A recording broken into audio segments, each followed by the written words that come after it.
I listen to this, you know. YW for life. Beat a nigga block with that motherfucking chopper. World burst onto the scene last year with two songs that ended up taking the world by storm. People first caught on to All Girls Are the Same before the artist proceeded to absolutely blow up with Lucid Dreams. To this day, the latter is still one of the biggest songs in the world, because of the success he reached with his debut album Goodbye and Good Riddance, as well as his singles up to that point. People were excited to tune in for his official sophomore effort. The tracks that Juice WRLD released during the lead-up to Death Race for Love all served a specific purpose, and they served it well. Robbery follows a classic Juice WRLD formula. Hear Me Calling gives us elements of mystery and evolution, allowing the listener to head into his album with intrigue and curiosity. Death Race for Love was released last week and its sales numbers prove just how much of an impact the young Chicago artist holds. He's only been around the mainstream circle for a little over 12 months and already, Juice is set to debut atop the Billboard 200 with approximately 165k units of the album moving during its first week.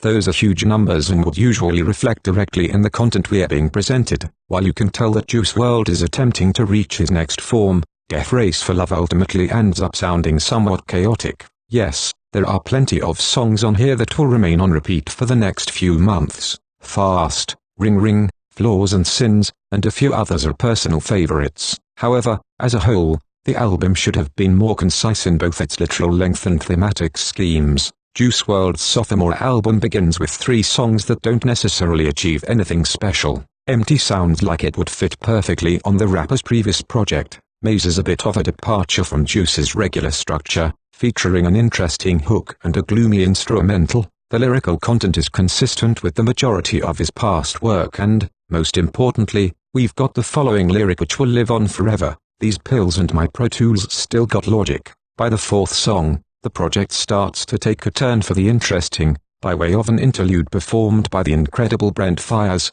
Juice WRLD is seemingly making a concerted effort to be different by dropping a mellow track just a few songs into his album. Usually, an artist will load the front portion of their project with bangers, knowing full well that people's attention spans just aren't what they used to be. Juice doesn't care though, he's doing what he wants and it's certainly respectable. After Demons, we get what can be considered the most interesting song on the project. We've heard the artist getting personal and emotional in his music. However, all of that sounds surface level when compared to Fast. For some reason, this particular cut stands out as a big moment for Juice WRLD, marking an evolution from somebody who sings exclusively about drugs and heartbreak to an artist who can take a deep, introspective look at themselves. Once we get to Flaws and Sins, you can clearly hear the influence that somebody like Chief Keef likely brought down on Juice WRLD. Although Keef isn't as popular today as he once was, his auto-tuned melodies and unique pronunciation have been mimicked by most rising Chicago rappers.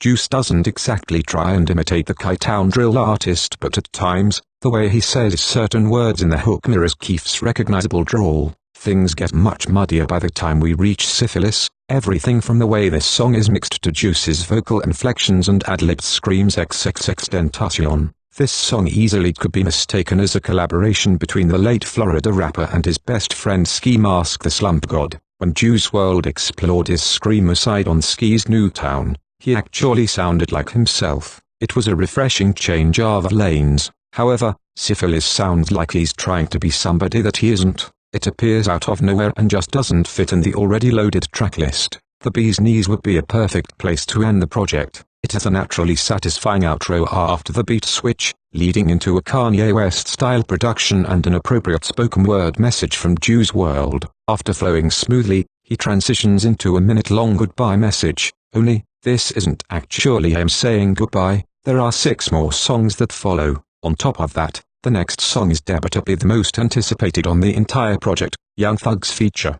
All in all, this album isn't bad at all. It's incredibly enjoyable and will likely remain in rotation for a minute. However, there are parts where Juice WRLD appears to be forcing a stylistic evolution in hopes of reaching the next level of rap superstardom. The artist is priding himself on the fact that he released this without anybody's help, noting on his Twitter page that he freestyled the entire album. While it's a pretty impressive achievement, there are certain songs that sound like missed opportunities in terms of execution and the effective enactment of his ideas. Perhaps if he had taken time to write, this would not be the case. On the other side of the spectrum, Juice does not rely on anybody's star power to drive people to his album. He knows that he is capable of creating a long-lasting project and took responsibility to do so again when he enlisted only one big name to join him on Death Race. He goes it alone for the most part and does a solid job. Although the content within Make Believe is a suitable point to close Death Race for Love, it is far less impactful as an outro than something with the same structure as The Bee's Knees would have been. Death Race for Love shows overall improvement from Juice WRLD, but it does not reach the heights that the artist likely hoped for. It will debut at the top of the Billboard charts and it will be a hit with most audiences, but it's not a classic. What did you think of it? Tell me down below, and as always don't forget to share and like the video please. Subscribe if you're new to the channel. Thanks.